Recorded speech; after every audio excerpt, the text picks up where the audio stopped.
We need to understand everything is pretty much relative. When we study physics, there is hardly anything that you could say, probably nothing that you could say is absolute. Because, for example, are you moving right now or you're sitting still?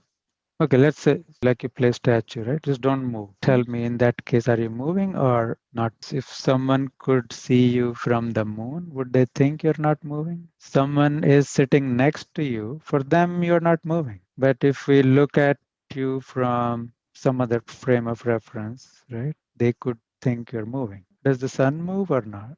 Yeah, sun does move. The whole solar system moves in the galaxy, right?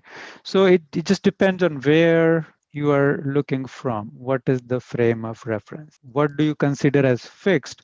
And then you can say relative to that, you are moving or not. The frame itself could be moving, but then all we are saying is if I am standing at the origin and looking at things, origin of that frame of reference, how do things appear to me? Let's say there is wind. A plane is flying and there is a wind. The wind will alter the motion of the plane if you look at it from the ground. Like if you're looking at a plane flying from the ground and there is no breeze, no wind, then the way the plane is moving, you'll see it the same way. But if there is a wind, then the motion as experienced by the plane is different from what you may see from the ground, because now the wind is slowing it down or accelerating it from your perspective. So suppose you have A, B, and C, three objects, and they're all moving. Okay, so you could have, for example, velocity of A relative to C, right? So that means Vx A relative to C. Okay, and I could have velocity of, again, and x, when I say x is the x component, right? Because it could be in multiple dimensions. I'm just looking in one dimension. I could have velocity x of c relative to b, right? And I want to find out what is the velocity of a relative to b. Velocity of a relative to c is how c views a to be moving, or how a appears to be moving to c, right? So this is that, and this is this perspective. And if I want to know how a appears to be moving to b, then it is very simple, because C itself is moving relative to B, and then A is moving relative to C.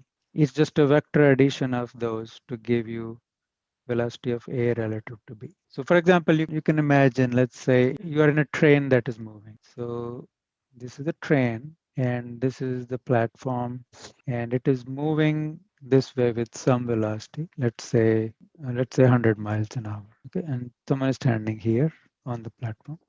So from their perspective, the train is moving at 100 miles an hour.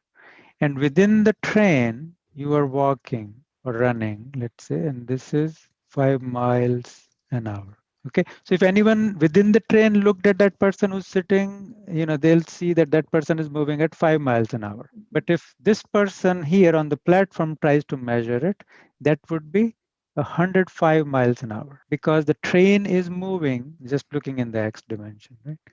Relative to this person, the train is moving 100 miles an hour. This person is moving 5 miles an hour relative to that. So relative to this person, the person in the train is moving at 105 miles an hour. That's the idea.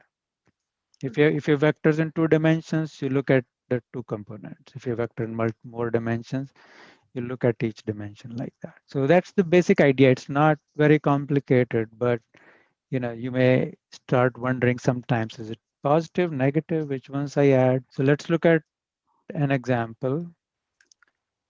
So there is Chicago, and this is Cleveland. And this distance, this is east. This distance is 300 miles. And the plane is leaving Chicago and moving east. So velocity of the plane relative to air is 500 miles per hour. And the air relative to ground is moving south at 100 miles per hour. This is velocity of air relative to ground. So the plane will end up going this way. Velocity of plane relative to ground. Right? So you can see the vector addition here. Velocity of plane relative to ground equals velocity of plane relative to air plus velocity of air relative to ground. Okay, and we can look at the components since these directions are pretty straightforward, simply aligned. Here, so assuming normal x, y, velocity x plane to ground is velocity plane relative to air, right? That's the only thing along x. So this is 500. And velocity y plane to ground is negative velocity air with respect to ground. Because going down, right? Which is negative 100. So what is the magnitude of velocity plane relative to ground is square of VA plus square of negative VAG, which is square of 500, which is 100 root 26, okay, which is 510 miles per hour. Okay, but since it's a vector, we also need to know the direction. So that's the theta. And since it is using the northeast, southwest, directions, we'll have to specify the angle in that manner. So this is, we can say this is east, so this is south of east, and we just have to find how many degrees. This is east, and how many degrees south of east.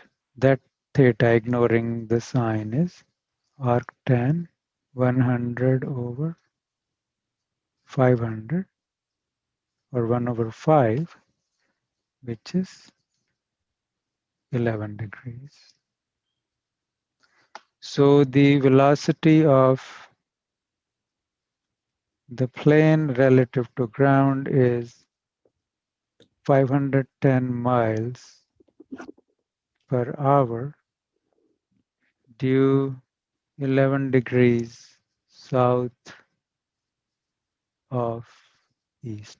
Okay, so you see the effective speed is higher. The plane was flying at 500, but because of the wind, it became 510, but its direction also changed. Right? In reality, they have to account for the wind and fly in a different direction so that the effective velocity relative to the ground will be the one they want to go in. So if they want to actually end up flying east, they have to fly north of east because the wind will push it south, so they'll end up east.